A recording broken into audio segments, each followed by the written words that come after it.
है। देखिए, कांग्रेस महासचिव प्रियंका गांधी आज अपने यूपी दौरे के दूसरे दिन लखीमपुर पहुंच रही हैं। वहां वो रेप पीड़ित बच्चों के परिवार से मुलाकात करने वाली है। प्रियंका के यूपी दौरे से कांग्रेस कार्यकर्ता बेहद उत्साह में हैं। आपको बता दें, यूपी में कांग्रेस की खोई हुई सियासी जमीन तलाशने के लिए प्रियंका मैदान में है, लेकिन उन्हें चुनाव से पहले कई चुनौतियों को पार करना पड़ेगा।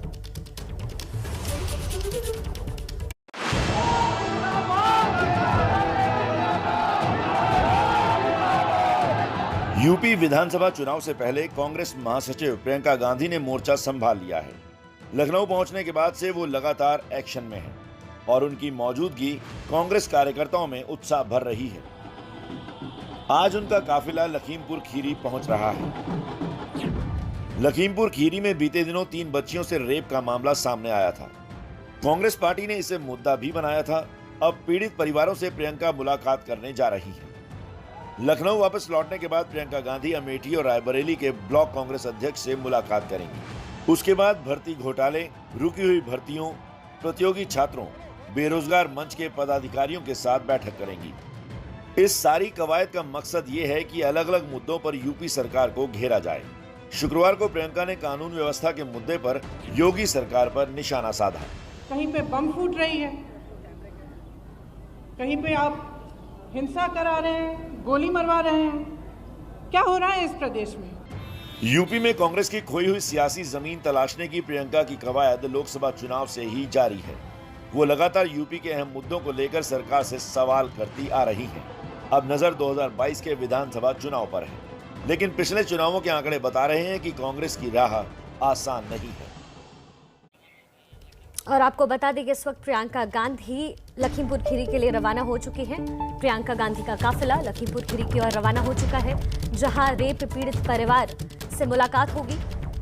आपको बता दें, रेप पीड़ित परिवार के लोगों से प्रियंका गांधी मुलाकात करेंगे और इस वक्त लखनऊ से लखीमपुर खीरी की तरफ प्रियंका गांधी का काफिला रवाना हो चुका है। तस्वीरें आपके सामने, ये आज उस वक्त की तस्वीर हम आप तक पहुंचा रहे हैं जब प्रियंका गांधी लखनऊ से लखीमपुर खीरी के लिए रवाना हुई। आपको बता दें, लखीमपुर खीरी में आज रेप पीड़ित परिवार से मुलाकात करेंगी प्रियंका गांधी। इसके साथ ही यूपी के आगामी चुनाव को भी साधने की पूरी कोशिश की जाएगी। लगातार प्रियंका गांधी विपक्ष पर हमलावर रही प्रशासन को लेकर, और अब ऐसे में प्रियंका गांधी का आज का ये दौरा बेहद अहम हो जाता है। हमारे साथ हमारे संवाददाता रणवीर इस वक्त जुड़ गए हैं। रणवीर, प्रियंका गांधी निकल चुकी हैं लखीमपुर खीरी की तरफ, तो क्या महिलाओं का मुद्दा उठा करके 2022 को साधने की कोशिश कर रही हैं प्रियंका? और देखिए, प्रियंका गांधी के अगर ट्वीट्स को आप देखेंगी तो उन्होंने 2 चीज़ों को मुद्दा बनाया, एक कानून व्यवस्था और दूसरा कोरोना काल की दिक्कतें। और इस बार भी जब वो पहुंची हैं लखनऊ कल, तो जीपीओ पे जब वो धरने पे बैठी तो कानून व्यवस्था के नाम पर धरने पे बैठी है। सामने ज़्यादा तस्वीरें भी देखते जाइए किस तरीके से सड़कों पर पुलिस वाले हैं और समर्थक जो हैं वो भी मौजूद हैं। तो प्रियंका यहाँ पर कानून व्यवस्था को मुद्दा बनाना चाहती हैं, कोरोना काल की दिक्कतों को मुद्दा बनाना चाहती हैं। और यही वजह है कि प्रियंका गांधी ने कल भी धरना दिया और आज वो लखीमपुर निकली हैं उस महिला से मिलने परसमा गाँव में, जिस महिला के साथ पंचायत चुनाव में अभद्रता हुई थी। तो ऐसे में संगठन को मजबूत करने के लिए ये जो दौरा था, वो दौरा करने की जगह वो अभी फिलहाल लोगों के बीच जा रही हैं। तो कहीं ना कहीं एक संदेश देने की कोशिश है कि चुनाव में सबसे बड़ा मुद्दा कानून व्यवस्था है और कोरोना काल की दिक्कतें हैं। और यही वजह है कि प्रियंका सुबह सुबह निकली हैं काफ़ी सारे समर्थकों के साथ, अजय सिंह लल्लू, बाकी नेता भी उनके साथ हैं। तो उन महिलाओं से मुद्दा बनाएंगी और वो हिट करना चाहती हैं, चूँकि प्रियंका गांधी एक महिला हैं, महिलाओं का मुद्दा उठाती रही हैं। कांग्रेस अपनी खोई ज़मीन उसी आधार पे चाहती है कि आधी आबादी को वो टारगेट करें और साथ ही उन लोगों को जो कानून व्यवस्था से नाराज़ हैं। तो ये एक वोट बैंक क्रिएट करने की कोशिश है और इसी कोशिश के तहत प्रियंका गांधी यूपी में बैठक करने का प्लान करके सड़कों पर लोगों के बीच जा रही हैं, मिलने की कोशिश कर रही हैं। कितना सफल होगा कितना नहीं, क्योंकि आप देखिए जिस महिला से मिलने जा रही हैं वो समाजवादी पार्टी की प्रस्तावक थी। अखिलेश यादव ने लखनऊ बुलाकर उस महिला से मुलाकात भी की थी, साथ ही संवेदना जताई थी और भरोसा दिया था कि कार्रवाई होगी। लेकिन यहाँ पर अब जो प्रियंका गांधी आई हैं वो कोशिश ये कर रही हैं कि ये पार्टी के हिसाब से दलगत राजनीति ना करके महिलाओं को आधार बनाया जाए कि अभद्रता हो रही है चुनाव में, जिस तरह से मनमानी का आरोप विपक्ष ने लगाया है, तो उन सब चीज़ों को आधार बना करके लोगों के बीच जाया जाए। तो प्रियंका निकली है बख्शी का तालाब। ठीक है रणवीर, आप हमारे साथ बने रहिए और प्रियंका गांधी के काफिले के पीछे रणवीर की गाड़ी लगातार चल रही है। हर एक अपडेट हम आप तक पहुंचाएंगे। प्रियंका के दौरे को लेकर यूपी कांग्रेस के अध्यक्ष अजय सिंह लल्लू से बातचीत की संवाददाता रणवीर ने, सुनिए। बात करने के लिए मेरे साथ प्रदेश अध्यक्ष अजय सिंह लल्लू साहब हैं। लल्लू साहब, प्रियंका जी आज लखीमपुर जा रही हैं, क्या उनका कार्यक्रम रहने वाला है, कहाँ कहाँ जाएंगी, किससे मिलेंगी? देखिए, जिस तरह उत्तर प्रदेश में जंगल राज बना हुआ है, आम आदमी सुरक्षित नहीं, महिलाएं सुरक्षित नहीं है, बेटियां सुरक्षित नहीं है, लूट हत्या डकैती और बलात्कार इस प्रदेश की पहचान बन गई है, अपहरण उद्योग बन गया है। आज इस जंगल राज के खिलाफ आदरणीय प्रियंका गांधी जी ने कल मौन व्रत भी रखा था और निश्चित तौर से जिस महिला के साथ अभद्रता हुई, साड़ी खींची गई, दुर्व्यवहार किया गया, पर्चे छीन लिए गए, फाड़ दिए गए, बम चले, गोली चली, उन तमाम लोगों से मिलेंगी जिनके साथ अभद्रता हुई, जिनके साथ इस तरह के कृत्य हुए। आदरणीय प्रियंका गांधी जी उनसे मिलकर पूरे वाकया को जानेंगी और निश्चित तौर से आदरणीय प्रियंका गांधी के नेतृत्व में इस सरकार जंगल राज वाली सरकार को उखाड़ फेंकने का संकल्प। सिर्फ पसगवां जाने का प्लान है या महेवागंज भी जाना है, जहां 3 लड़कियों के साथ रेप की घटना? मैं समझता हूं कि आदरणीय महासचिव प्रियंका गांधी जी हमारी नेता हैं और उत्तर प्रदेश उनका घर है। आप बार बार ये कहते हैं दौरे पर आई हैं, दौरे पर वो लोग आते हैं जो लोग कभी कभी आते हैं। वो तो रोज उत्तर प्रदेश में है, गांव में है, खेत में, खलियान में, लोगों के दिलों में, हम सब के मन में है, विश्वास में, उत्तर प्रदेश की भावनाओं में है और इस सरकार को उखाड़ फेंकेंगे। इस बार बदलाव की आंधी है जिसका नाम प्रियंका गांधी है। तो आप अजय सिंह लल्लू साहब को सुन रहे थे, जो बता रहे हैं कि कानून व्यवस्था का जो मुद्दा है, कोरोना का जो मुद्दा है, ये तमाम मुद्दों को लेकर के प्रियंका गांधी लोगों के बीच जाने का काम करेंगी। और आज पसगवां, जहां पर एक पंचायत चुनाव के दौरान महिला के साथ साड़ी खींचने की घटना हुई थी, उस महिला से मिलेंगी। और उसके अलावा संभव है कि वो महेवागंज भी जाएं, जहां पे 3 लड़कियों के साथ रेप की घटना पिछले महीने हुई थी। कैमरा पर्सन प्रेम सिंह के साथ रणवीर, एबीपी न्यूज़, लखनऊ।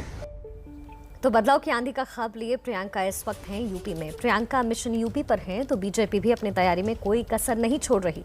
कल बीजेपी प्रदेश कार्य समिति की बैठक में जेपी नड्डा और सीएम योगी ने विपक्ष पर जोरदार हमला बोला।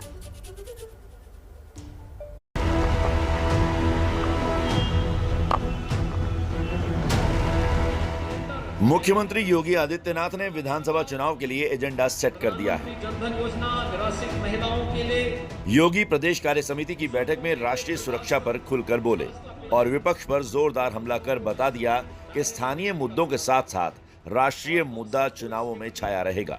राष्ट्रीय सुरक्षा के मुद्दों पर भारतीय जनता पार्टी का जो सिद्धांत रहा है कि दल से बड़ा देश, उत्तर प्रदेश की सुरक्षा एजेंसियों ने जिस तरीके से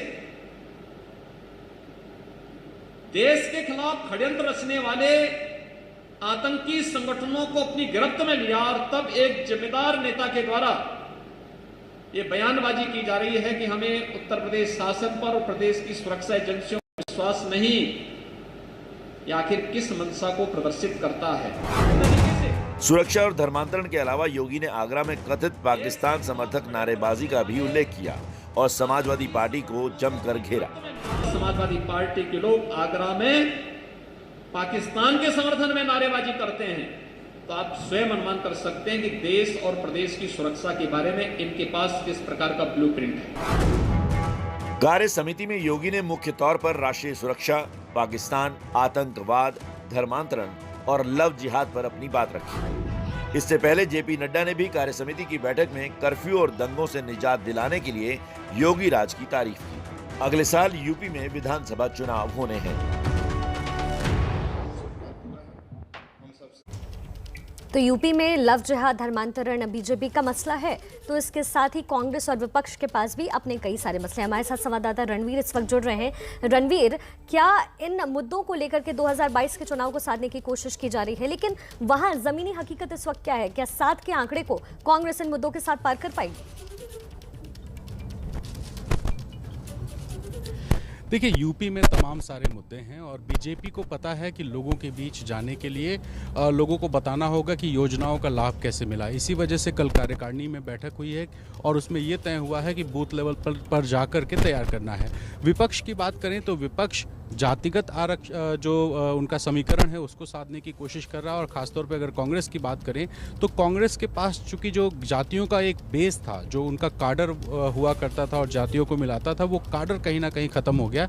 इसी वजह से कांग्रेस पार्टी फिलहाल कानून व्यवस्था, लोगों की दिक्कतें, भ्रष्टाचार, महंगाई, इन सारी चीज़ों को जो आम जनता से जुड़ी हुई है उनको मुद्दा बनाना चाहती है ताकि वो लोगों को हिट कर सके। महिलाओं को टारगेट करना, क्योंकि आधी आबादी की नाराज़गी को अगर अपनी तरफ वो खींच लेती हैं और महिलाएं उनकी तरफ आकर्षित होती है तो एक बड़ा वोट बैंक हो सकता है। ऐसे में भारतीय जनता पार्टी जो मजबूत स्थिति में है, 300 से ज़्यादा उसके पास सीटें, 311 उसको विधानसभा में मिली थी, उसको टारगेट करने के लिए विपक्ष अपने अपने तरीके से रणनीति बना रहा है। कल की जो कार्यकारिणी की बैठक थी, संगठन महामंत्री सुनील बंसल ने साफ कहा कि बूथ लेवल पे जाना है, डॉक्टर्स को जोड़ने की कोशिश होगी।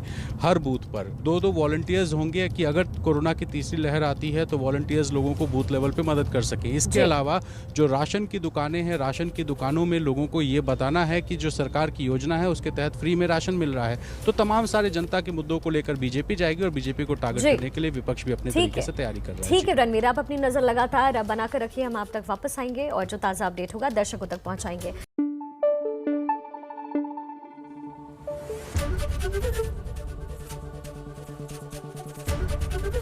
एबीपी न्यूज आपको रखे आगे।